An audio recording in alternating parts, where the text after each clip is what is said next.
அறவினை யாதனின் கொள்ளாமை கோரல் பிறவினை எழாந்தரும். அறச்செயல் என்பது யாதென்றால் எந்த ஓர் உயிரையும் கொள்ளாத செயல். கொள்ளும் செயல் பிற தீவினைகள் எல்லாம் கொண்டு வரும். எல்லா உயிர்களும் இன்புற்று வாழ்க.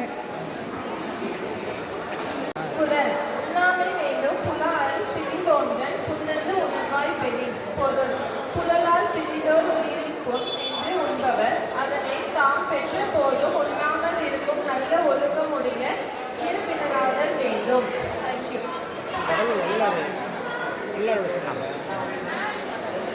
எல்லா உயிர்களும் இன்புற்று வாழ்க.